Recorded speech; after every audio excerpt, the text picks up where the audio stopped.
In this special Kolhapuri recipe, a masala is made by roasting chilies and then they are ground together with coconut, onion and spices.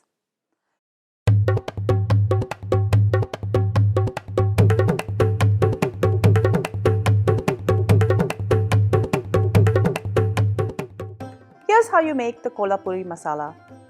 This can be made ahead and it will yield enough masala for a few different recipes. I'm going to start roasting half a cup of fresh coconut. Traditionally, this recipe is made by drying all of the ingredients in the sun and then they're pounded together. Living in Toronto, this is harder to do, so I will be roasting everything and then I will use my food processor to grind it together. These are now nice and brown, so I will remove them and keep them aside. Next, I'm going to add half a cup of onion. The drier your onion, the better. I usually like to leave these in a towel for about 30 minutes to absorb the extra water.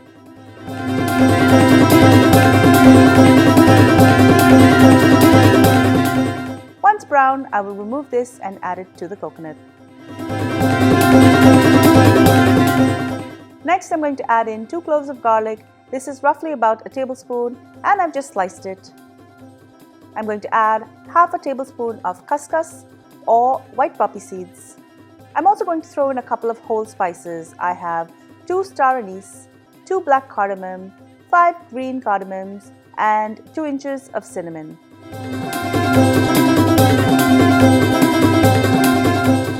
Next, I'm going to add half a tablespoon of black mustard seeds. I'm also going to add 1 tablespoon of Triphal or Teppal. This may be harder to find. If you can't find these in the Indian store, you can use Sichuan peppercorns instead, and you can find these in Chinese stores. I was able to find this on Amazon. I will leave the link in the description. Now I'm going to add 1 tablespoon of cumin seeds, 2 tablespoons of white sesame seeds, 1 tablespoon of fennel seeds, 2 tablespoons of coriander seeds, 1 teaspoon of fenugreek seeds, 2 bay leaves, 1 tablespoon of black peppercorns, and just before it starts to burn, I'm going to give it a mix. I'm going to continue adding some more spices. I've got 1 Javitri. This is the outer covering of mace and it's dry.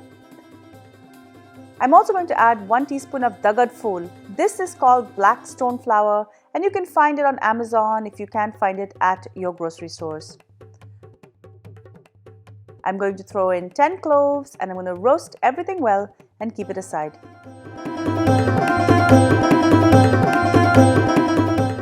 To remove the small seeds, I like to use a brush. It makes it a lot easier. Now for the chilies, make sure that you're in a well-ventilated area when roasting the chilies. I have 25 grams each. I'm going to be starting with some Dagad chilies. These are regular spicy chilies, as well as I'm going to add 25 Kashmiri chilies, or you can use Shankeshwari chilies if you can find them. These are less spicy and they give a wonderful red color. Once these are roasted, remove them and keep them aside. I'm going to first grind the coconut and onion together. Add a little bit of water as required to grind this to a paste.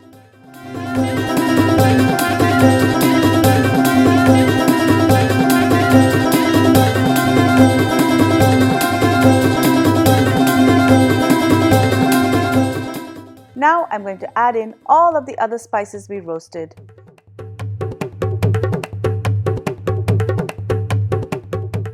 Again, add water as required.